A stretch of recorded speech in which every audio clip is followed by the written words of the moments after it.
Орой мэндийг хүргүүлэгчтэй MBC-ээс мэдээлэл хөтөлбөрийн мэгмар гарагийн дугаар эхлэж байна. Мэдээллийн товчхон анхаарлаа хандуулна. Монгол бахархлын өдрийг энэ сарын 22-нд тэмдэглэнэ. Нэгдсэн эмнэлгийн цахим үйлчилгээ амжилттай хэрэгжиж байна. Энэ сарын 20-наас мотоцикл замын хөдөлгөөнд оролцохыг хориглоно. Жижиг оролтын гүний худаг удахгүй ашиглалтанд орно. Эдгээр уламжлалт мэдээллийн дэлгэрэнгээд анхаарлаа хандуулна.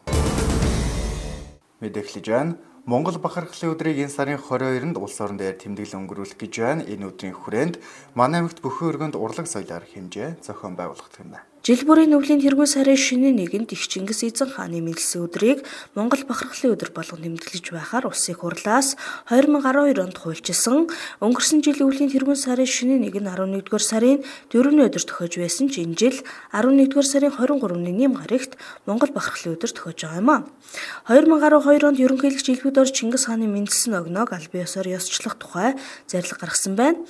Монголын төр их хааныхаа мэндэлсэн огноог ёсчлох үг өдрийг үндэсний бахархлын өдөр болгон тэмдэглэж, хойч үедээ хэвшүүлхэн манай улс үндэстэн их Монгол улсыг залгамжлагчдын хувьд ихээхэн ач холбогдолтой юм гэж ерөнхийлөгч зарлиг гаргахтаа онцолжээ. Энэ зарлагт эзэн бог Чингис хаан Тэмүүжний мэндэлсэн огноог аль биесны болгож ёсчлох санал дүгнэлт гаргах, ажлын хэсгийн дүгнэлт болон Монгол улсын шинжлэх ухааны академиас өргөн барьсан саналыг үндэслэн Чингис хаан Тэмүүжний мэндэлсэн огноог бэлгийн тооллын 3 дугаар жарны усан морин жил буюу 1962 оны өвлийн тэргуун сарын шинийн нэгний өдөр байхаар шийдвэрлэжээ. Энэ өдрийг улс орон даяар 3 дахь жилдээ тэмдэглэхээр болоод байна. Энэ өдрийн хүрээнд манай аймагт энэ сарын 22-нд иргэний андгаа өргөх ёслол болон урлаг спортын арга хэмжээ зохион байгуулагдах гинэ. Тэгэхээр энэ жилийн өвлийн тэргуун сарын шинийн нэг нь 11-р сарын 23-ны өдөр тохиож байгаа. Тэгэхээр бид бүхэн бас ажил төрлийн шаардлагаар аймаг нутагтаа энэ Монгол бахархлын өдрийг 11-р сарын 22-ны өдөр аймгийн бүхэн өргөнд тэмдэглэхээр шийдвэр гаргасан байгаа. Тэгэхээр 22-ны өдөр ямар арга хэмжээ зохион байгуулах вэ гэхээр 22-ны 10 цагаас Монгол бахархлын өдрийн нээлтийг бүхэн өргөнд зохион байгуулна. За энэ нээлтийн дараа бол үндсэндээ уламжлалууд хийгдэж ирсний томоохон ажил бол иргэний андгаа өргүүлэх ажил байгаа. Тэгэхээр 16 нас хүрсэн одоо хүүхдүүдэд иргэний андгаа өргүүлэх ажлыг зохион байгуулна. Энэ ажлыг бол аймгийн залуучдын холбоо улсын бүртгэлийн хилцээс зохион байгуулахаар төлөвлөгдсөн байгаа.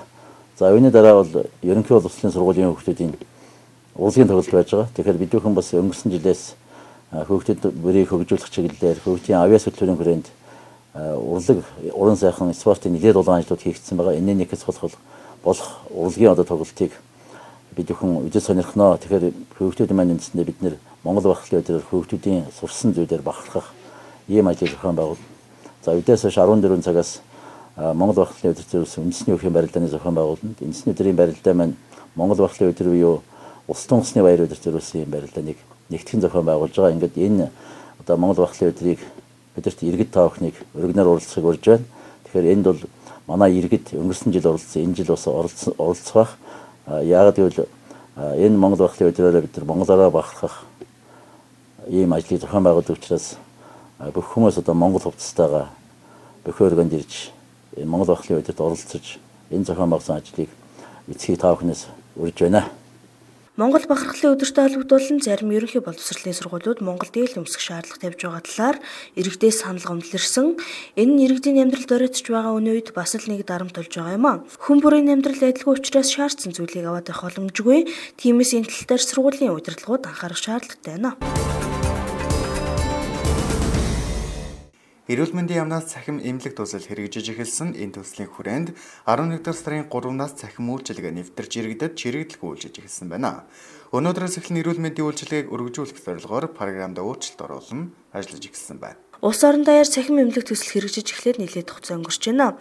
Харин манай аймгийн хувьд энэ төсөл 11-р сарын 3-наас хэрэгжиж иргэдэд чирэгдэл багтаа цаг өгч үйлчилж эхэлсэн.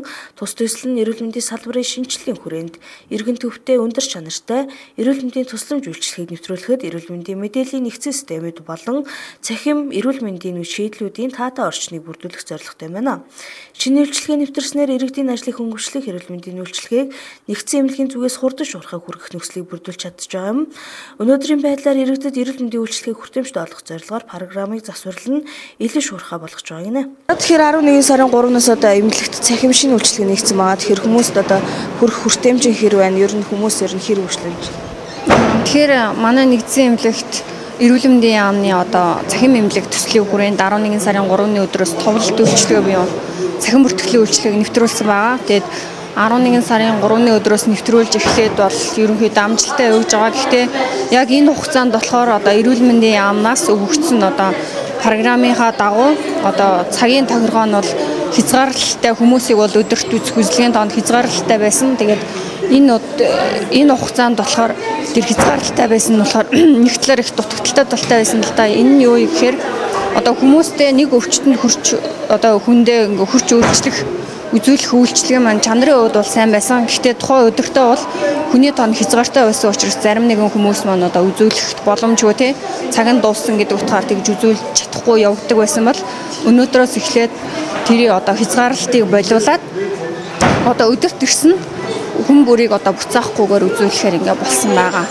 Тэгээд яг хүмүүстэй хандаж эхлэхэд бол өдөрт ирж үзүүлж байгаа тий амлалтаараа өөрчлөж хүмүүс маань цэнхэр дэвтрээ таглуулсан. Тэгээд өрхийн эмчээр үзүүлсэн бол өрхийн эмчийн бичлэлд онцлогоо шинжилгээтэй. Тэгээд сумаас ирж байгаа хүмүүс бол сумын эмчийнхаа бичгтээ хэрвээ сумаас одоо ирж маргаашийн дугаар ингээд очир дугаар авахтай хүрэх юм бол уцаар авч болох байгаа. Манайхаас нэг давар тал нь тэгэж хүмүүстэй бол хэлэх байгаа. Өөр нэг юм гэх юм бол яг нөгөө цагаар өгдөг учраас хүмүүс маань цагийнхаа дагуу цагаа баримталж ирж үзүүлэх хэрэгтэй. Иргэд үйлчлүүлэхдээ өөрөөсөө амралттай зүйл болох эрүүл мэндийн дэвтэр, өвчний түүх, эрүүл мэндийн төвийн эмчийн бичиг зэргийг авчрах шаардлагатай гэж нэгдсэн эмнэлгийн зүгээс анхааруулж байна.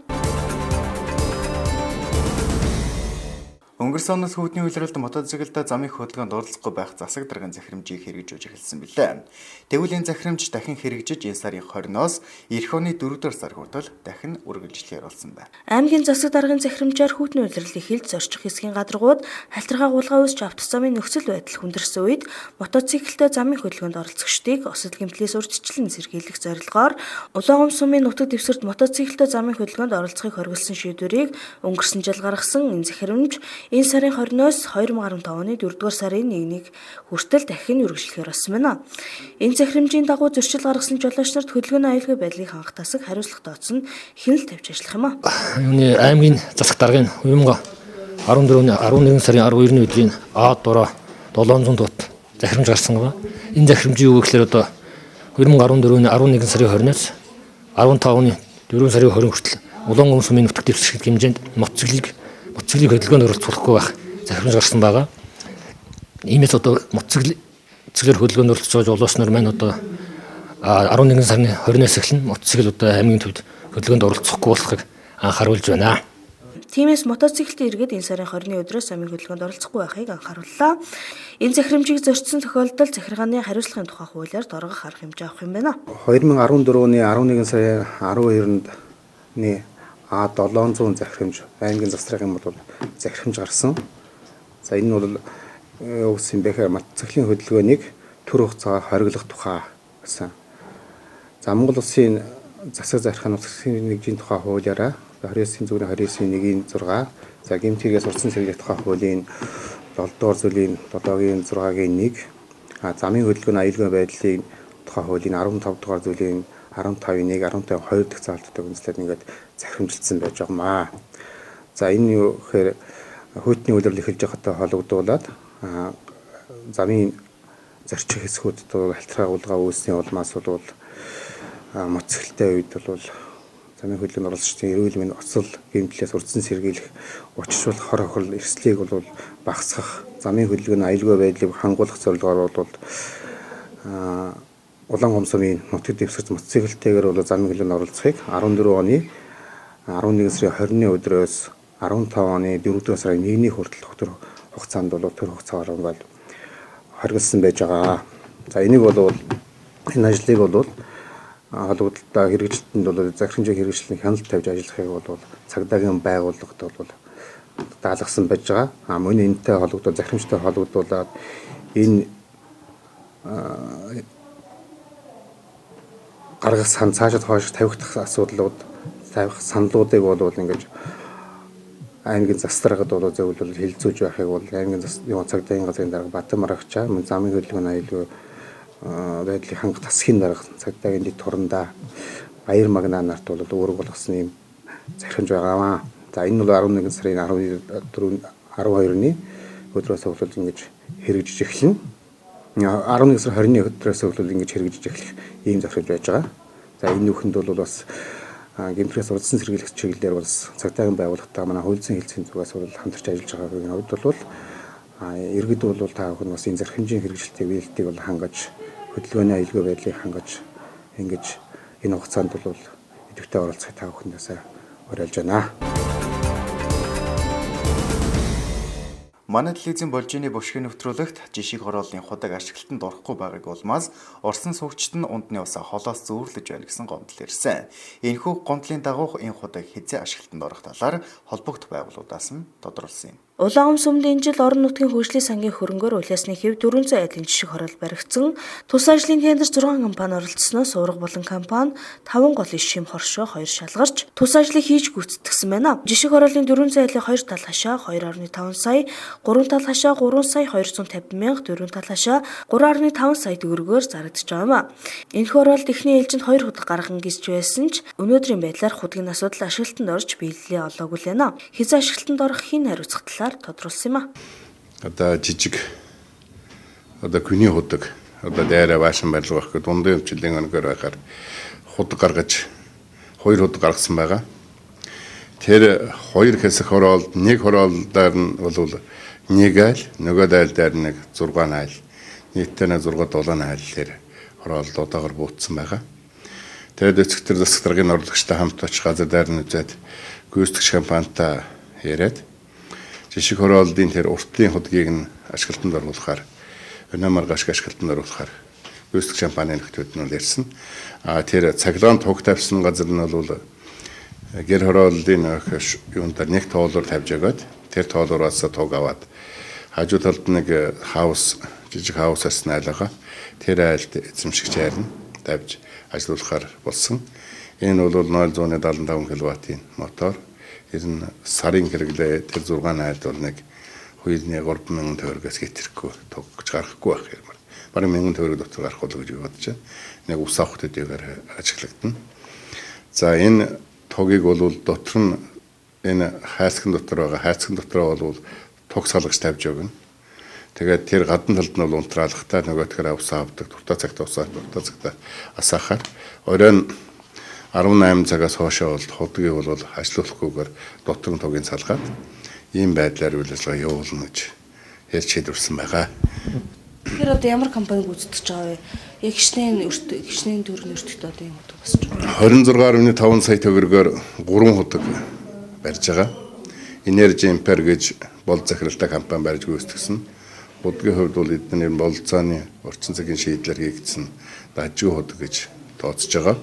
Энэ бол одоо энэ төв суурин газруудын дундын эмчлийн хоногрын худаг гаргах асуудал бол сүүлийн үед энэ төв орон нутгийн байгууллагад газруудад хэлгэрч байгаа. Энэнийг бас бид анх удаага өвсөн хөрсөн дээр буулгах гэж энэ 2 худгийг гаргасан. 11-р октод нэг худ гаргасан байгаа. Нийтдээ 3 худгийг Energy Imper гэдэг компаниар гаргуулсан. Энэ бол өнөө маргааш ашиглалтанд явчихна гэж үзэж байна. Жишг хорооллын оршин суугчдад эзэмшүүлэх дундын өмчлөлийн худаг утгагүй ашиглалтанд ороход бэлэн болсон талаар ярьлаа. Энэ хийж өгсөн бүтээн байгуул дундын өмчлөлийн хөрөнгөнд оршин суугчид ариг гамтай хандах шаардлагатай. Хэсэг хугацаанд архилан сурталчилгаан дээр NBC-ээс мэдээлэл хөтөлбөрийн өгшлийг хүлээн авч ирсэн нь.